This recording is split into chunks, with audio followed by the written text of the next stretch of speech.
Reader Mail for the month of June.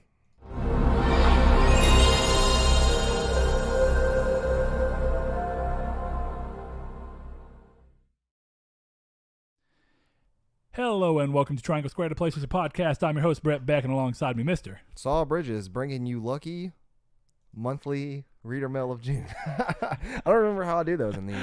Yeah, I don't remember either. Lucky Reader Mail episode for June, I guess. That doesn't matter. We are Triangle Square, the PlayStation Podcast. We always say that on here, but if you're just now finding us for some crazy reason, we probably suggest that you go watch some episodes and see if you like who we are as people, because the whole point of these episodes is to just give you the dirty deets of the things that I guess the point of the entire podcast is to give our opinion on things, to be fair. This is to but personalize. These are more personal questions that don't necessarily have to do with gaming if they don't want to be. But this is our monthly Reader Mail episode, and it's for the month of June, even though this is July, because we take all the ones that we did not answer from the previous month during the course of the normal episode, and we compile them together and then do an episode that releases on the first Friday of every month. So you'll always get the questions from the previous month answered at the beginning of the following month if you did not get them answered in the episode. That said, you can usually find us on YouTube in video format every Monday at 10 a.m. PST and 12. What? Oh, yeah, you're right. Yeah. Shun me out of here. 12 Shun me out of here. p.m. CST. I was thinking about Saw Plays in my head for a second. I know it's 10 a.m. Central, but no, Saw Plays is done. If you've been keeping up with us and have not subscribed yet, consider doing so. This is your first time finding us and you like what we're doing. Subscribe. We have a new episode we have a new video, which is normally our episode up at least every week. And then Saul has been doing his Let's Play series, which I think he may be doing a small break on before his next one. I'm trying to decide what game I want to do. And then, of course, there are tons of games coming out in the next 3 months. Yeah, so if you're a Let's Player, or if you like to watch Let's Plays, I guess I should say, you should come get personal. Come check out those. And if you want to, you can also find us on podcast services, the majority of them. If you listen to us on iTunes, consider giving us a rating. Helps get our name up there, helps people see us a little bit more, and leave a review. Helps us know what you want from the show. And of course, that doesn't mean we're going to do every single thing that we get, but we like seeing the suggestions, and it of course lets us know how we're doing. That said, well, I was going to say, in our Discord, speaking of Discord in the description, somebody brought up a good point that we always have 45 views and it's all of us and friends and we only get 10 likes. What are you doing, people? You're slacking. It takes a second to hit that little like button. It helps our ego. It makes us feel better. And hey, we may find new people because of that. That's the best part, actually. I love it. Yeah, if you watch us on there, might as well just hit the like button. But if you like it, if you don't like the episode, on our Discord, there's a fake Saul. There's an imposter. Which it's funny because have you noticed how he spells my name? Yes, it's soy. S-O-I. Yeah, it's because you're a soy boy, I assume. Which is ironic because he's calling himself a soy boy at that point. That is true. But anyway, Fake Saul said that smash that like button because it helps his self-esteem, and also that Saul should listen to less emo music. I think that was Liam. Since 2008, that's been a thing, but there's still, Silverstein and Hawthorne in there. So. If you want to be part of those conversations, though, you can go join our Discord. We always have it linked into the description of these videos and, of course, in the description of the podcast as well if you listen on podcast services. Last thing I'll mention is that the show was always free. Like I said, if this is your first time joining us, it's always been free. If you want to help support us, we would surely appreciate it. This goes towards helping keep the show afloat in small ways, but you don't have to. But you can find us on Patreon. Anything, even $1 helps. $1, $2, $5, whatever you got, doesn't matter. But Saul, with that said, and when you join our dank Discord, you get a colored name. Our dank Discord. Oh, God. Yeah, you do get a colored name if you are a patron. But that said, Saul, we have some reader mail. Let's get into this mess. Yes, sir. So for those that don't know, and if you listen to the episode weekly, you do know, every Friday and Wednesday, we put up a reader mail tweet on Triangle Squared, on our Twitter over there, on Triangle SQRD, and then we have a Facebook page as well. So search us up on Facebook and follow us on Twitter. And ask us questions. We don't care if you ask us a question every single week, every single time you see one of these pop up, because we answer the 3 on the show. And then, of course, we get to them all in this episode, so we leave none ignored. Our very first question comes from Ryan. He says, if you guys could be an NPC quest giver in a game, what game would you want to be in? And what kind of quest would you give? Great question. I would be in Skyrim. I would have you fetch me 300 sweet rolls. Oh, God. I'm going to make it hard, but it's going to be absolutely ridiculous. Well, it's not that hard because definitely if you're playing on a computer, right? Console command 300 sweet rolls, bam. I can taste them fake sweet rolls. I know. The quest system gets so smart that it knows if you've used console commands. I know. Yeah, I'll say I know how they taste. Well, you're going above and beyond the rest of the NPCs in that game, though. See, that's unfair. Then the rest of them can't tell if you've got the items through legit ways or not. But that's okay. I guess you can also enforce the sweet roll patrol. Who comes through and makes sure that all the sweet rolls are legitimate and cooked by the denizens of Skyrim. That's a pretty good one. I'm going to go with my classic. I'm going to be RuneScape. That's going to be where I'm at. That'd be my game. The type of quest I would give, I would be a guild leader. I want to say I'm going to be in the, I'm trying to think of the best one. Or the one I would like to be in the most. Thieves Guild. No, because I'm trying to even remember. I think it's the Heroes Guild is the one I'm really thinking of. Because there's a Champions Guild and all that, but these are ones you roll through when you do specific quests like Dragon Slayer and stuff, which is the final, or was for the longest time the final free-to-play quest that you do before you would inevitably move into member if you wanted to keep playing the game and enjoyed it. Yeah. I love that game. So it's funny. There's somebody shared a thing about it in the Facebook group. About the original RuneScape Classic, which is the very first version of the game that came out in like 2000 or so. Of course, I didn't spend as much time on that one as I did the actual 2004 and up, which is RuneScape 2 for the longest time is what it was officially called. Now they're on RuneScape 3 still, I think. But man, great times. I love that game. So that would be definitely mine. Thanks, Ryan. Good question. Very good question. All right, next one's going to come from Facebook. So if you do not know, we do have a Facebook group, Triangle Squared, a PlayStation podcast. You can find us. If you do not want to deal with the hecticness of Discord and don't like the quick, rapid-fire iteration of the conversations, or if you're not much of a Twitter person, you can still find us on there, interact with us, let us know your thoughts on what we're talking about in the show, things that you would that share your feelings with what we're talking about in the main topics, or ask us questions there. Let's see. This one is going to be from Mr. Blake. It says, what's a game you revisit very often, not necessarily play from beginning to end, but just revisit here and there? That's a good question. Oh, yeah. See, because for the longest time, my answer was Kingdom Hearts, the first one. Now, part of that came from, and it was specifically on PS2, part of that came from the fact that I did not have enough money early on, even when I first got a PlayStation 3, to be able to get every single game. So part of the way that I handled that was in downtime where I didn't have brand new games coming along, I would just go about doing, I'm like, okay, it's time to do my normal playthrough of Kingdom Hearts. And I would just play through, and I would actually normally beat it. I played it every year for about 7 years straight before I kind of got off that wagon, because I actually started having money to play games at launch, and I was doing a lot more of that. But yeah, I would normally yearly play through Kingdom Hearts 1 and at least bi-yearly Kingdom Hearts 2. Okay, but that makes sense. See, I've been the same with The Last of Us for a couple years now. Sure. But I haven't played in the last year. Nier has taken that spot of a game I'm going to play during the holiday seasons as kind of like a Christmas game. And then Final Fantasy 14. I've gone back and forth through that game like 4 times. So at this point, I just keep my subscription active in case I want to go back. Yeah, I'm trying to think if there's anything else that I can really think of that I've gone away from and really come back to recently. Because, I mean, like, I will Technically, Kingdom Hearts 1. Yeah, and I mean, that comes back in because I am playing it again right now. I'm trying to think of more. I mean, like, I normally, now not as often as Kingdom Hearts, but I have rolled through the Sly Cooper games more times than I care to admit, even though I have them platinum. Very good games. Love them. Sly Cooper 2.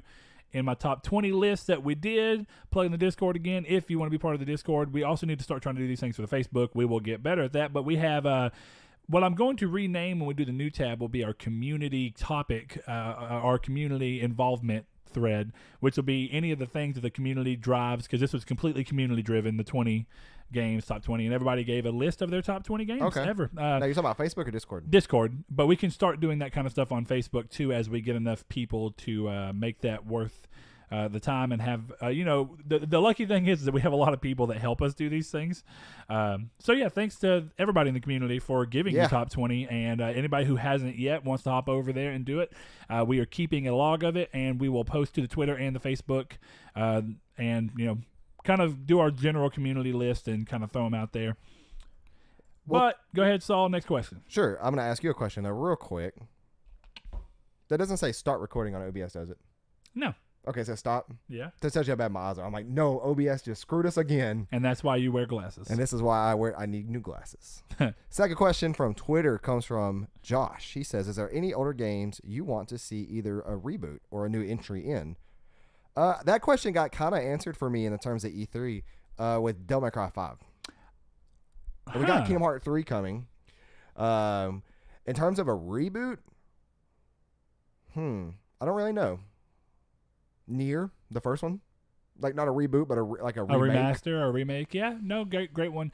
I'm gonna go a little different because that's normally my answer, right? And, that or Final Fantasy. What was it? Reboot or new entry? Was that really what it was? Yeah. Okay, so I want to say a reboot, and it's a series that we've not seen in a long time that I love, and I feel like could be really cool, and it would be awesome to see a new entry. I think I've talked about it loosely before when given a similar question. I mean, very early on in the podcast, but the Soul Reaver series.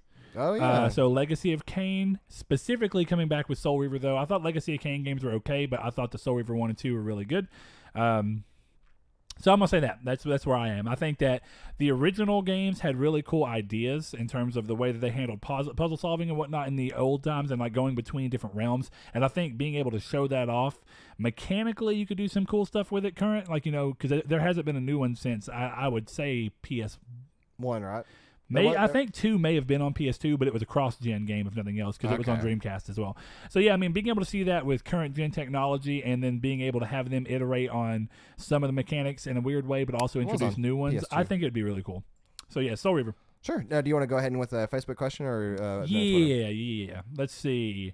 This is a good one. These are fun because you don't typically pay attention to the Twitter questions, and I don't know the Facebook questions, so it's like we're both getting surprised with each question. All right. Josh, Mr. Drago over here, says, which power-up would you use in your everyday life? Any power-up? Flying. Okay, let's see. I'm trying to think, I'm wanting to go a little more traditional with actual power-up. Like, in my mind, when I think of it in the game, I'm like, oh, yeah, this is something that's a power-up, right? Tanuki tail.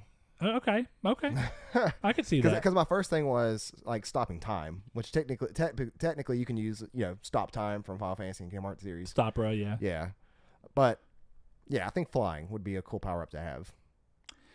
Yeah, and I could see that. As long as it doesn't wear off, because if it's my mid-flight. See, I'm trying to think of a good way to do power-ups too, right? And I mean, my mind goes towards Bomberman Ultra because I played so much of that, and they're actually, it's like power up, and I think it's just literally the wording in my mind is killing me. So I'm wanting to do something like that, and there's speed boost on there where you can get super fast, and it's incredibly hectic and fun.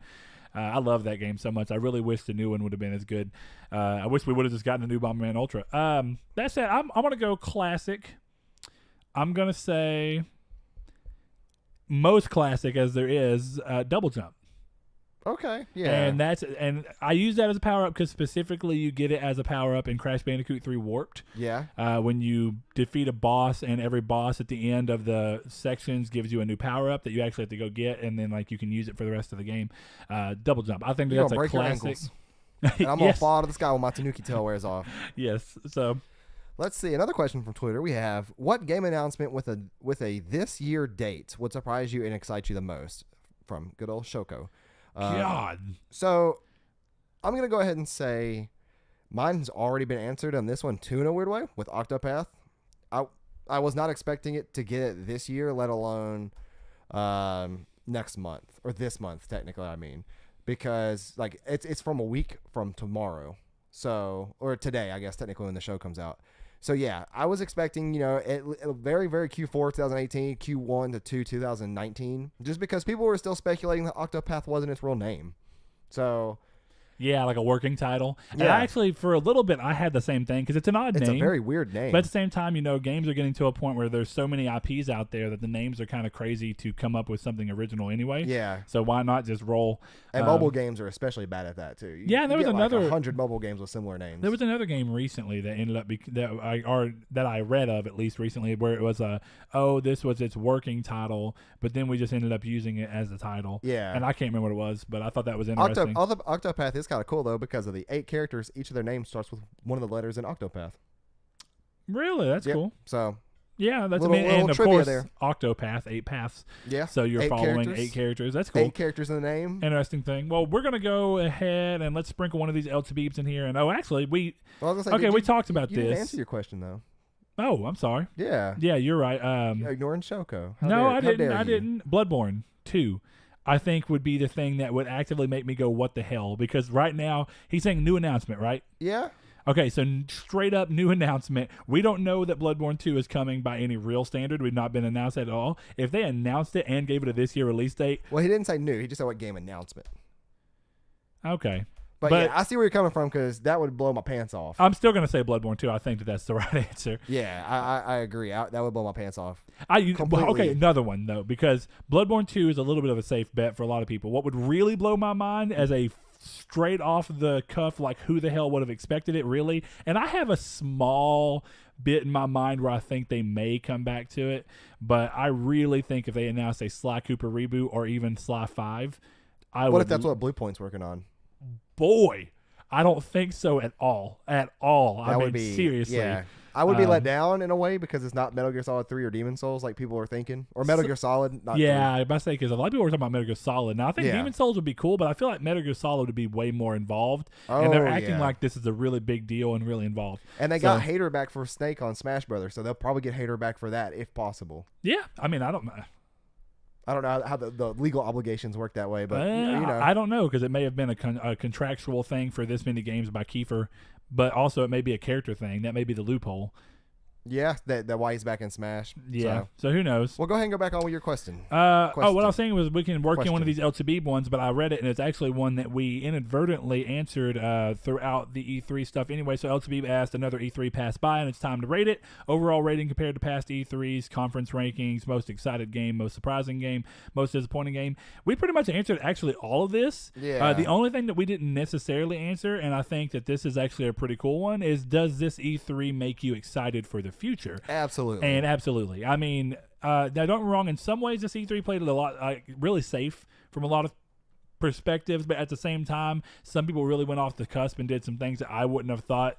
Like, man, Elder Scrolls being announced this early, weird move. Yeah. But did it hype me up? Yes, it did. That's true. Yeah. Starfield finally being announced. Awesome. I could not believe it. Resident Evil 2 actually finally coming, even though there were rumors forever. Kingdom Hearts, seeing it was solid pretty cool. release date with the new trailer. Yeah, so a little janky in the sound department, but a good trailer nonetheless. Yeah, I mean, exactly. And I mean, I'm saying if I'm exactly excited for the future. So, yeah, I mean, if you want to know the rest of that answer, LTB, I'm pretty sure you probably heard it in the episode. But anybody else who's maybe just now joining and you're curious, we do have an episode where we kind of go over E3 specifically. It's like an E3 postmortem that we did. You're more than welcome to check out. Let's see. Brett, why did you delete general chat in Discord by Hakotu? Well, Hakotu, I have to say, it's because you're dropping to the hop. And you caused a rift in time. I've come back to save something that I've not quite known what was going to go down in the original general chat, but has now been saved. Yeah, that was one out of the 14 million possibilities that could have happened. Yeah, so exactly. That's what happened. Yeah. Hakotu. Once you made an alter ego of me, you destroyed the world. Yeah, so it's actually the save because you become dropped to the hop, we assume. If not, then please reveal yourself before too long. And it's Inspector Saul. I think it's the same person. I think it's all one person. Okay, well, we'll see. If it's because at first I thought Inspector Saul was you, not me. Because there was another no near plat Brett in there, and that was me. I don't think anybody knows that, but yeah, I modded myself. I knew it was you because for a second I was like, did we legit just get a mod? I was like, nah, this has got to be Saul. But at the same time, I was like, I had to go check. I was like, is Liam messing with? Can Liam make people mods? And he can't. So I was like, okay. So sorry about that. And it has caused a big ruckus that has eventually gotten over where the general chat is now at the bottom instead of the very top. And I am sorry. I apologize. Discord needs to change the feature where you can rearrange the channels to whatever order you want. Can't do it on mobile, but you can do it on. Yeah. Does that not change it on mobile?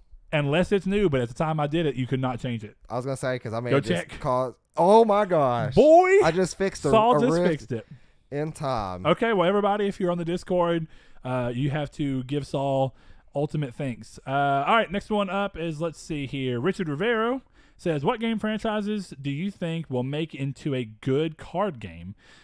I feel like we answered this, or did I actually? No. We talked about it. How good read the question this it one? was. Yeah, It is a great question. Okay. So I got 2: Kingdom Hearts and Final Fantasy. I would make it a collectible card game in real life, not like a phone game. It would be cool if it had a counterpart, but I want to play Final Fantasy throughout the ages with cards, and Kingdom Hearts throughout the ages with cards. Okay, well that's interesting, some right? cool Because we've mechanics. already seen a lot of games actually come back. Card games have come back big, right? You've had Hearthstone happen, which is World of Warcraft. You have the Elder Scrolls now with Elder Scrolls Legends. You've got The Witcher with Gwent. You've got, of course, you've got the classics like Yu-Gi-Oh and whatnot. Bloodborne has what is considered the card game that is very fun to me, and I think that's cool. So I'm gonna go. Kingdom Hearts is a great answer. I'm actually surprised that there's not been Kingdom Hearts collectible cards, or at least not that I've seen. Very possible that may have happened in Japan, but I doubt it. Let's see. I'm trying to really think of something that might make it interesting, because Uncharted even got a card game, Fight for Fortune on Vita. Well, yeah, which is so weird, right? I think wasn't that a free game? Yeah, I think. But my point being is that it's still a card game from a franchise you would have never expected a card game, right? Either I owned it for a while, or I was trying to install a demo, and I didn't have enough space on my 8 gigabyte Vita card. I'm trying to think, man. It's really hard because they have come back so strong. I'm trying to think of a franchise that's that's really ripe for it, that's not been dipped into. I think the Elder Scrolls was smart. I've not played Legends, but I think that it makes sense to try and forge that idea over into a card game. Man, really, I have to pass on this because I can't really think of one. I'm going to go with Kingdom Hearts 2, and I think Final Fantasy is a good one because you'd have ages of Final Fantasy to go through. And it's already a turn-based game in a weird way. So you could work out mechanics that work with it. I think that's a pretty good answer. I'm going to stick with Saul on that one. Okay, let's see here. How do I find myself?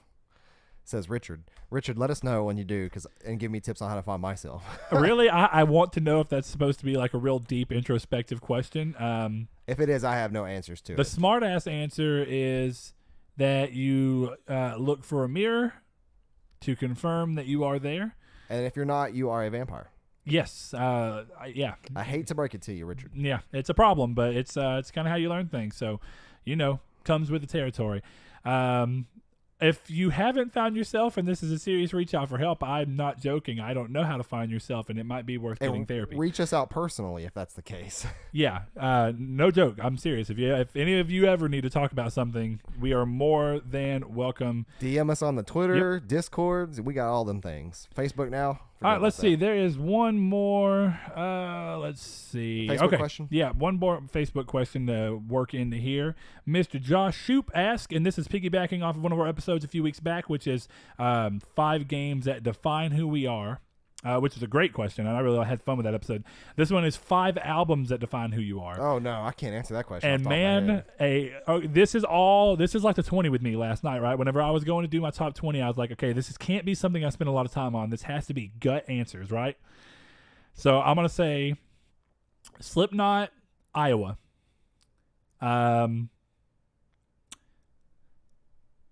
If Only You Were Lonely by Hawthorne Heights.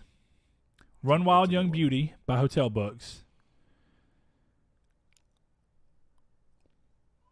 Hybrid Theory by Linkin Park. Yeah, damn it. Yeah, it's a really good one. I'm going to switch it up just a little bit then. Oh, okay. Hold on. Hybrid Theory popped in my head, but I have a runner-up. And okay. And this is the one I'm thinking about it too much now, and it's starting to get me. Can't do that. Oh, yeah. Off the cuff. Okay, hold up. The Autumn Effect by 10 Years. Bam. Yeah, that's a good one. That's in that Hybrid Theory timeline, too. There we go. So for me, going off Hybrid Theory, because that was going to be one of mine, and it still is, but to follow up with that, Meteora is my second favorite Linkin Park album, which is a fantastic album. We have Homesick from A Day to Remember. Great album. I should have known that one. Yeah, I'll say that's been with me since they came out, and I've always listened to that in rough times, and it's always helped. We get Downtown Battle Mountain from Dance Gavin Dance. Should have known that one as well. Mothership from Dance Gavin Dance. By the way, listen to that. A lot better than the new album. What? Mothership. I like it a lot more than the new album. It's still not perfect, and I'm skipping songs, but it's far more Tillian heavy than the new album is. Yeah. Oh yeah. There's a lot less of the John Mess that I don't really care for. No, yeah. But the first song I had to skip was the Flossie Dicky Bounce or whatever. Yeah, Flossie Dicky Bounce or Bounce. Not for me. Yeah. It's I listened to about 45 seconds. I was like, can't do it anymore.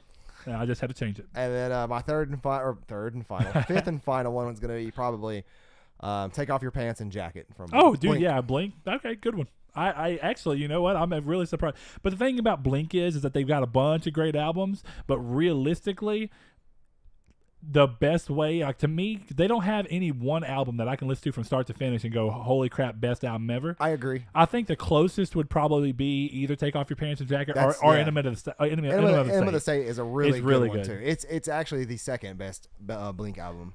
I prefer to do like, and you know, that goes against me in a lot of ways, but I really prefer the idea of kind of making your own greatest hits with them and just making it it's funny. You can actually make a pretty good album out of that. So. Well, that's what I was telling me and Corey and Blaze was talking about that the other day. I said that Antennas of Hell from Slipknot is my favorite album, and they looked at me funny like, it's greatest hits. I'm like, yeah.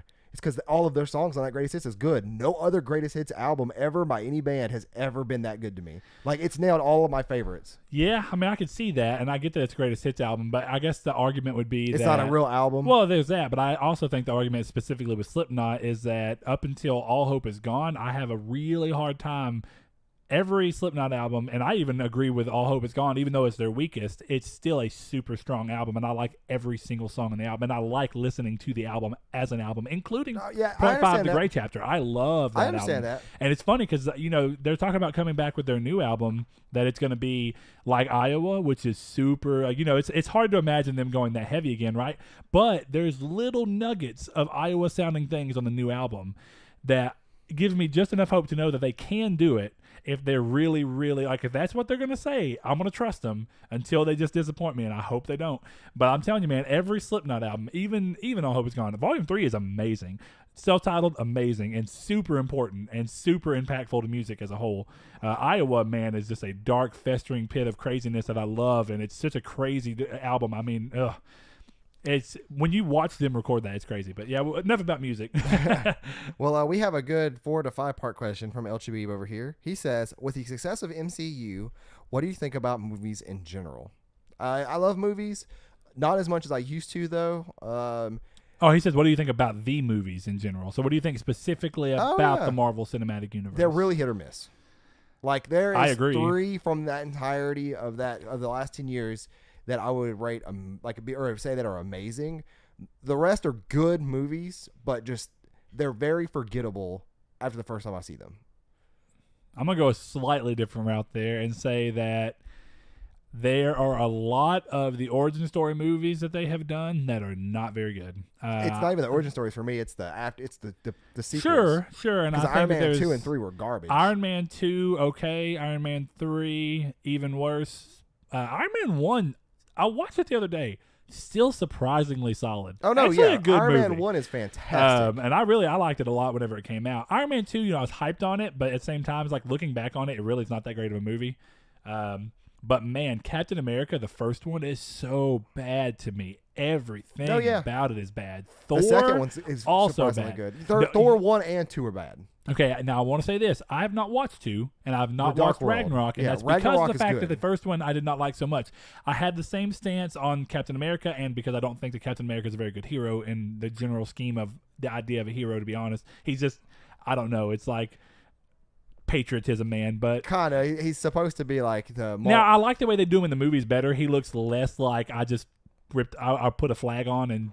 You know, yeah, because that's what he was in the movie. That's what he was meant to be along his story. In the first one too, it was kind of man. But I will say, the first movie gave me the same feeling where I was like, I don't want to spend any more time watching this. I mean, like, and you forget it like 3 days later. Yeah, sure, but I mean, I was done watching it. And I was like, I will not watch whatever sequel this is. And until randomly, I was at my wife's house or my wife's father's house. And father-in-law, I should say.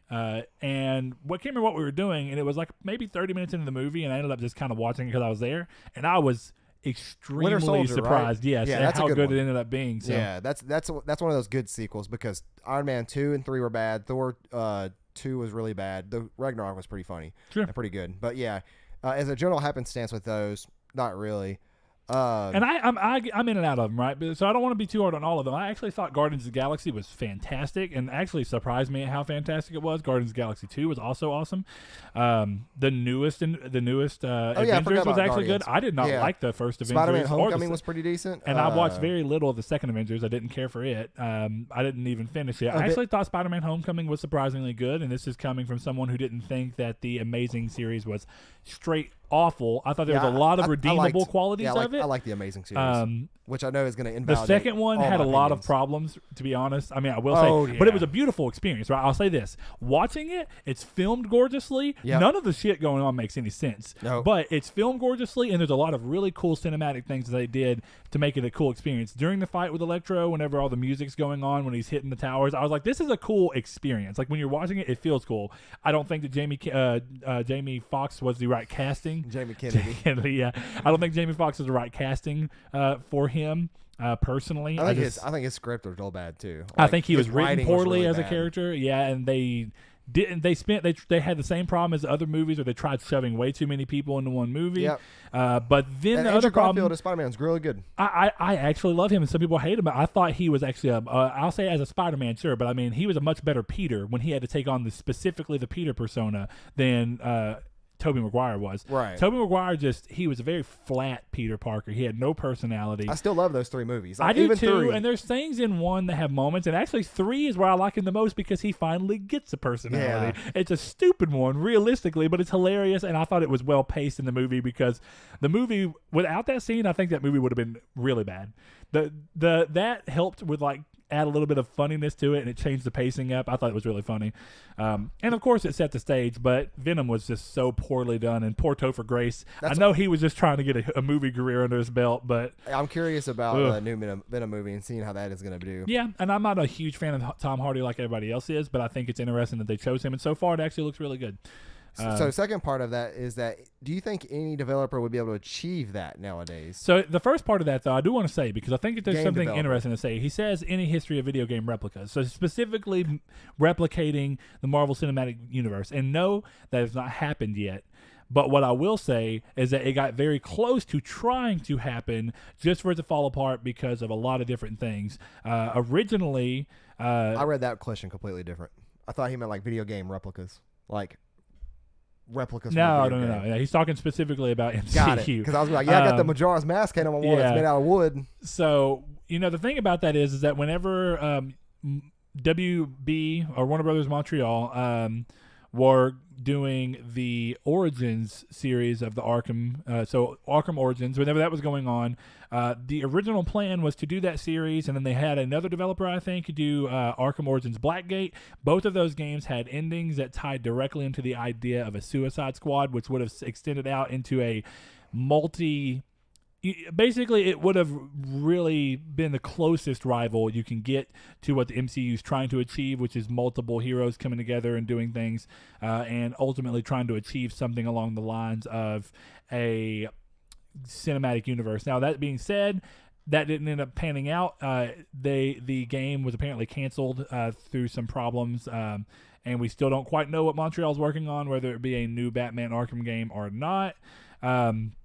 But hopefully not a Superman game. Now where I feel like it's going, well, that's Montreal, right? But Montreal, and we still also don't know what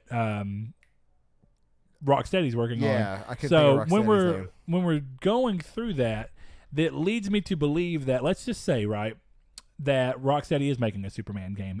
As much as I don't personally want that to be true, let's say they're working on a Superman game, right? So we get Superman, we've got Batman under our belt, right? They could be Montreal could be making, let's just throw one out there, Montreal could be making a Flash game. Right? And I actually don't think a Flash game would be that bad. It would be figuring out exactly how it works, but DCUO has already shown that you can make the speed mechanic work in gameplay, for at least for traversal's sake. Now, how you work that into combos would be interesting to see. But with that said, I think that DC actually would be able to do something close to that, or they've already laid the groundwork for it. You may be seeing something like that forming with Spider-Man, even though currently it sounds like Marvel's not interested in trying to make a universe. They just want to make individual good games so they get a good reputation under their belt. for the gaming, because for the longest time everybody was like, this Thor game is awful, the Spider-Man game is a quick cash grab. Yeah. And so of course they've got room to make up all of their He does say, what developers do you think would do this, if any? So actually, I pretty much said it. I think Rocksteady really would be involved in whatever developer would be in that. Well, okay. Well, let's change it a little bit then. Who would you want to do a game like this? Rocksteady still being the steady answer? Haha. I think absolutely Rocksteady is one of the answers. I think that if I was given complete control and we could continue doing things, because of course by nature this would mean that there'd have to be exclusivity to them, which is we're already seeing with Spider-Man, even though Insomniac is not owned by Sony. But with that said, I think Insomniac's a great answer to it. We know that they have the ability to make games that replicate movies in a visual feel. When you're looking at it, we were watching a thing earlier about Spider-Man and talked about how Ratchet and Clank looks so good, and it looks so much because they were trying to replicate the movie that came out along with it. So we know that Insomniac are capable of it. We're seeing it now with Spider-Man as well, in a more realistic sense. But I think somewhere, if I had to say, I would say the super group of who to pull together from at least a 3 developer standpoint. I think Insomniac's actually a great answer. I think Sucker Punch is a great answer. Yeah, I was going to say Sucker Punch. And I I think cool. that Rocksteady. I think that those are the 3 that you use early on to get your first 3 games out there. Yeah. Right? So let's just say Insomniac's working on Spider-Man. Let's say Rocksteady for some reason is moving away from WB, right? Let's just say they're going to be going towards Marvel.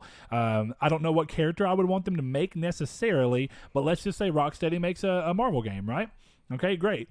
Then you let Sucker Punch, this is assuming that Ghost didn't exist and they were able to come in and do this, or even after Ghost, because there's no saying this has to be yearly by any standard, and we don't know how far along Ghost is.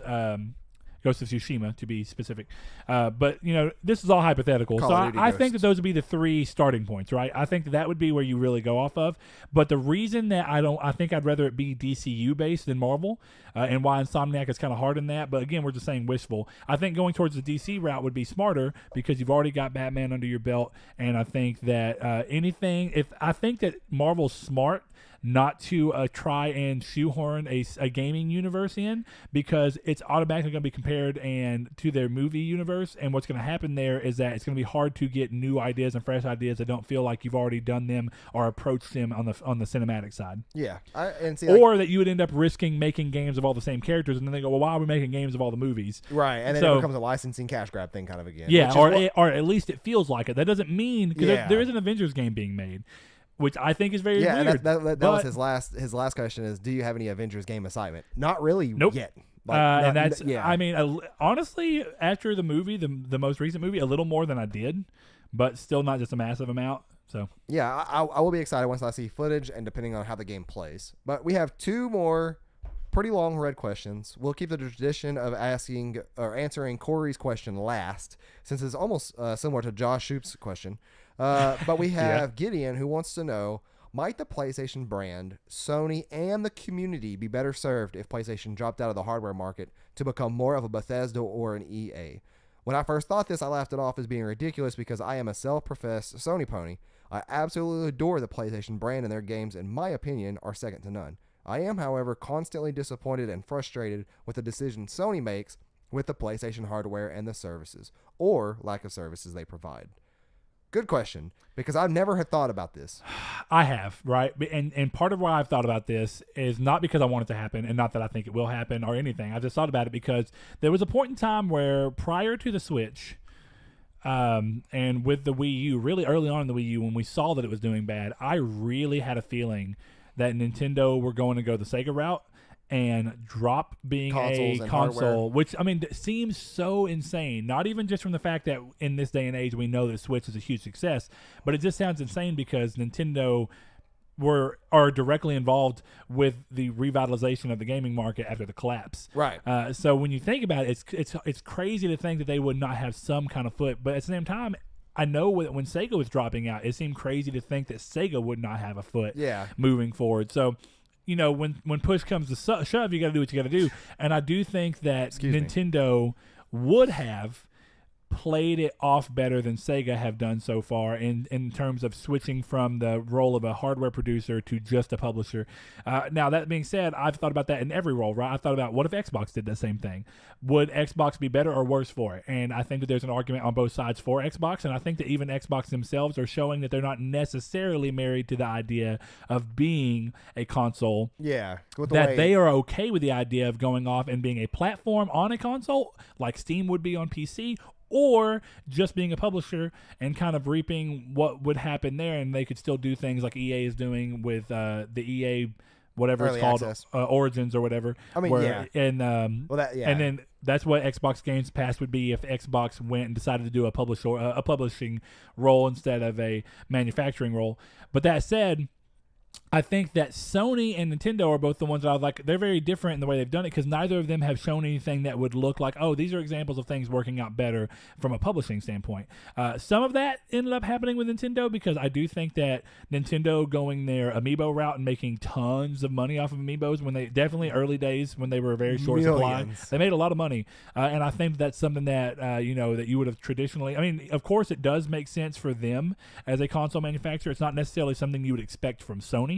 Definitely after Sony's tried a lot of odd things that have failed. So I think that would seem like something like, oh yeah, that's something Activision or THQ would have done back when THQ was around. Yeah. And now I guess they're back now, but they're not really the same. So that said, I mean, I get where you're going, but here's where it really comes down to. Sony was the question, is it better for Sony or is it better for everyone? No, he just said in the community. Yeah. So he's saying, would the brand and the community be better off? So my rough answer is no, and I'm curious what your rough answer is.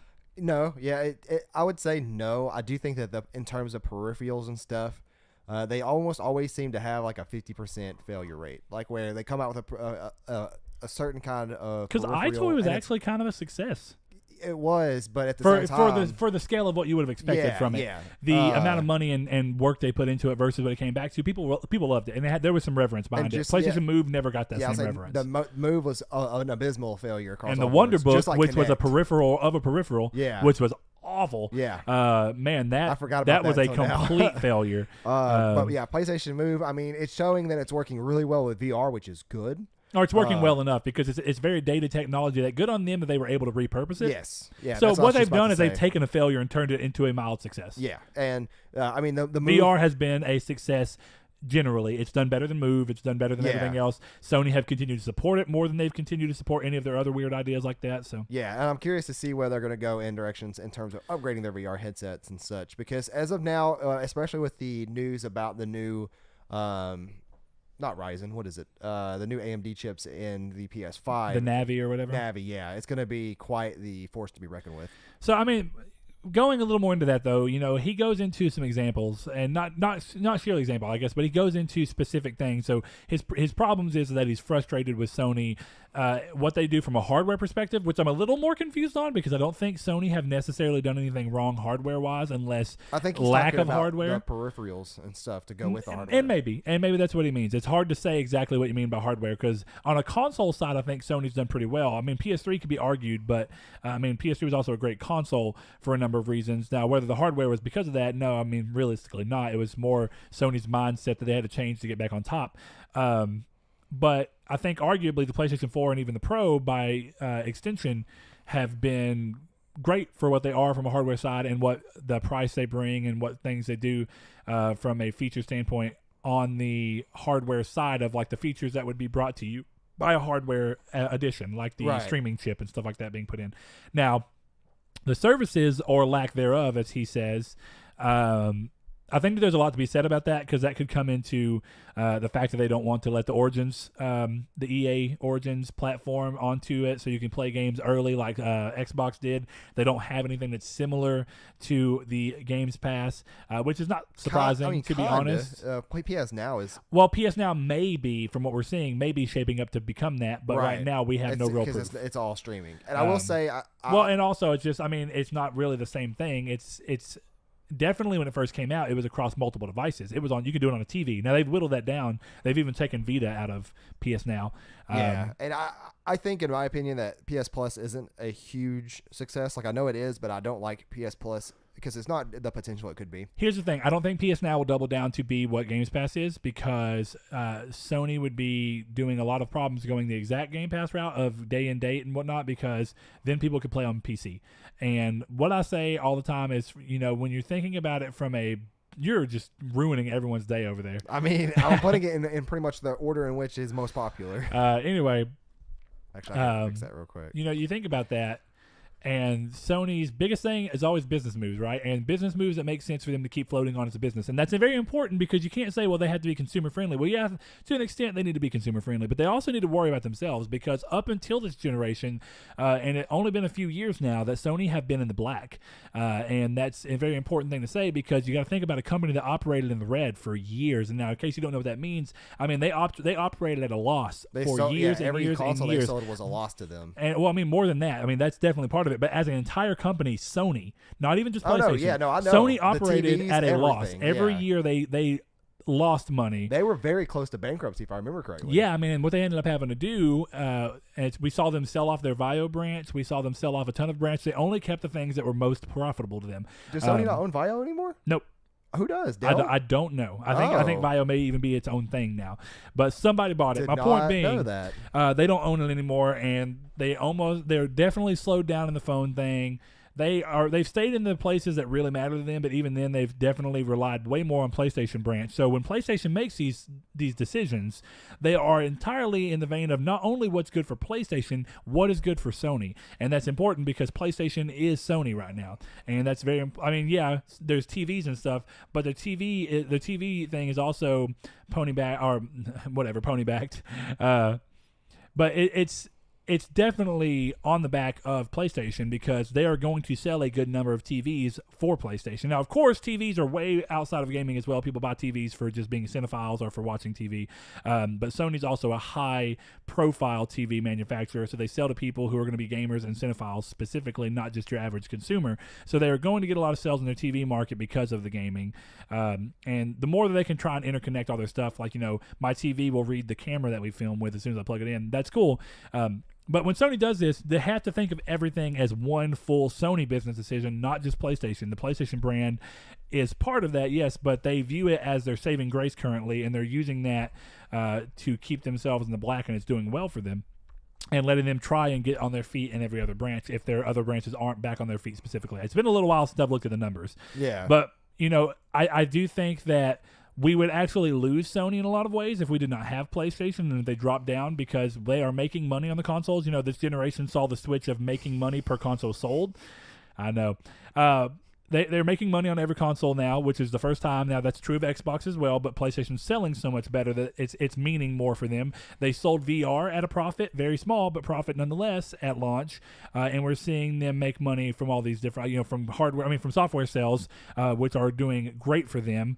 They were not the de facto hardware sell in the PS3 Series 60 gen, at least for the longest time, definitely not America. That did eventually Which is crazy. change. In the long run, they kind of were. Because the PS2 still kept also on the Xbox 360. Yeah, but you're talking from a console to console thing. So, you are right. The PS2 went for a long time.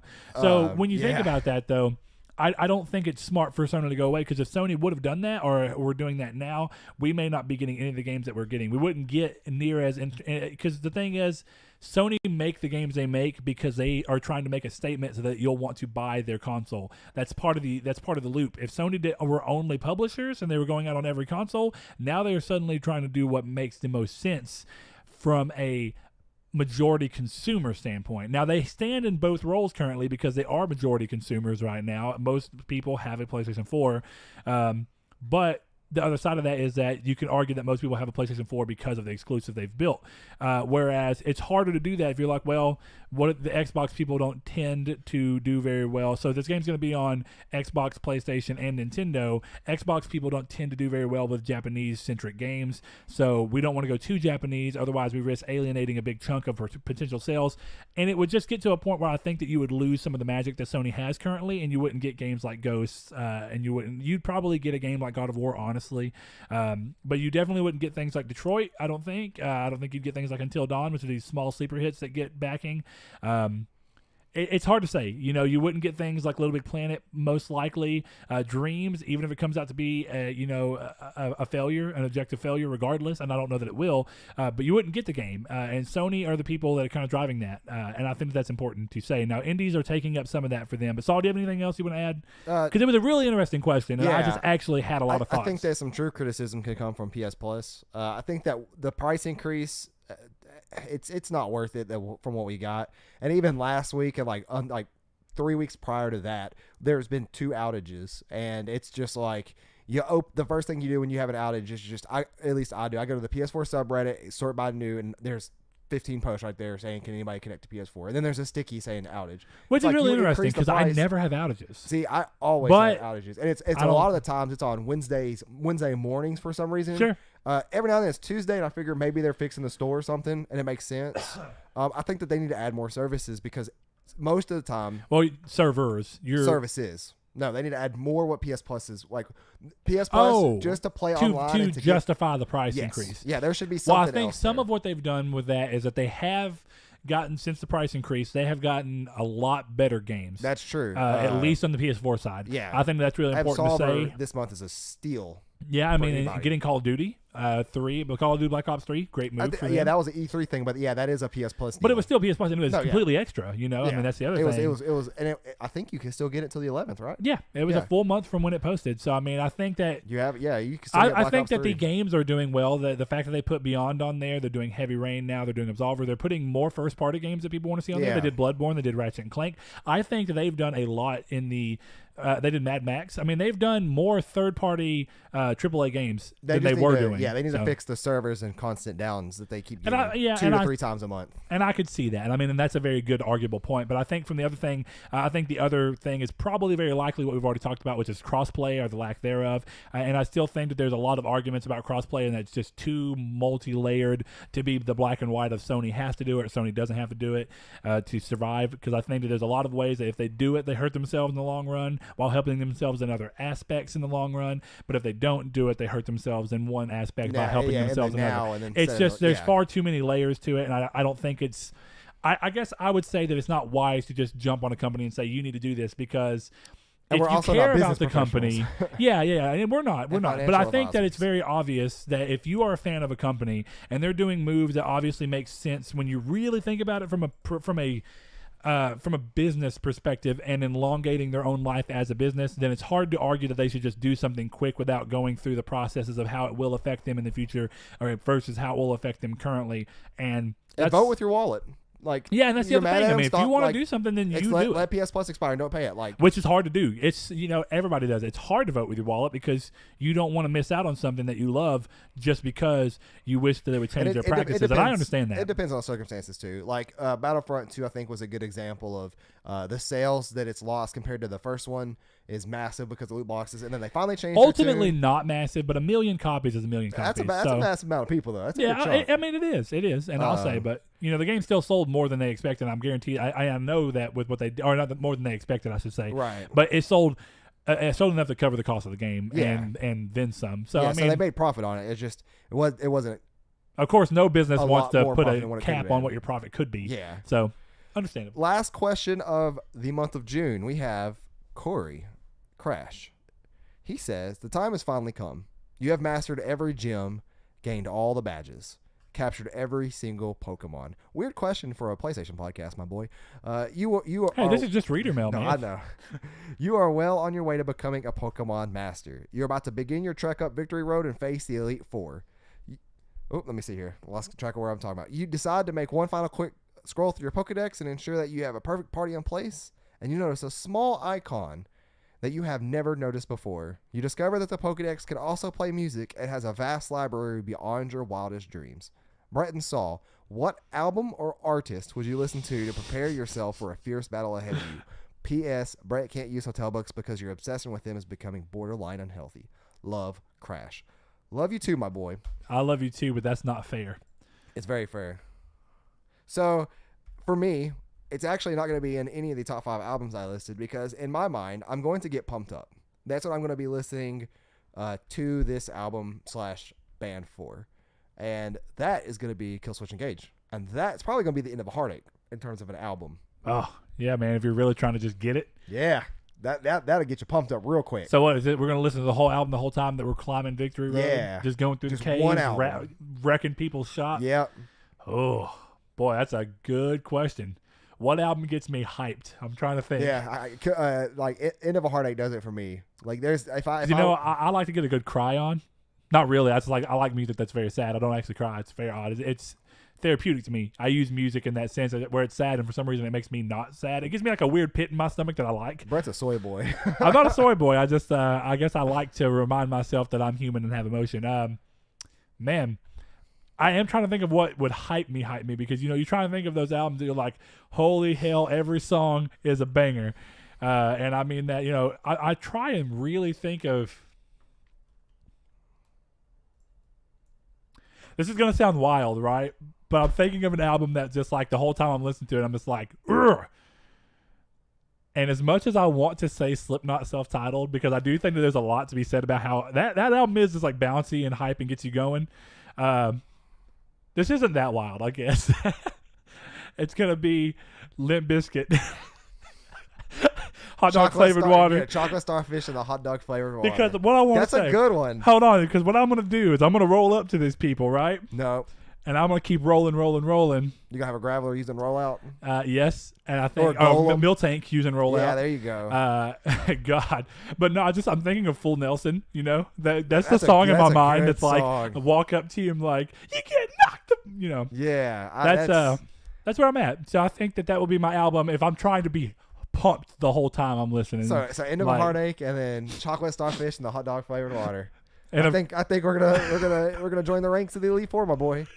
Yeah, we will definitely. As long as I'm as long as I'm listening to Full Nelson by the time I'm fighting the Elite Four, I'll do fine. Yeah, we'll be good. So. But thank you all for tuning in. This has been another very fun Reader Belt episode. Don't forget that we have Facebook, Twitter, Discord. We'll have all that stuff in the description below that I'll throw in there. And go follow us on all that. And then be sure to keep a lookout for these questions, because we don't care if you answer or ask us questions every week, every time you see them, like I said earlier. It just makes these episodes that much more fun. Yep, and we never forget about them. And, of course, if you want to send ridiculously long reader mail ones like that. Send us a Twitter DM. Those are very fun. Or email at trianglesquaredpodcast@gmail.com. We'll also have that in the description below. Yep. So until the next proper episode, so I guess 67. Yeah. We will see you. This has been Triangle Squared. Thanks. Thank you, guys.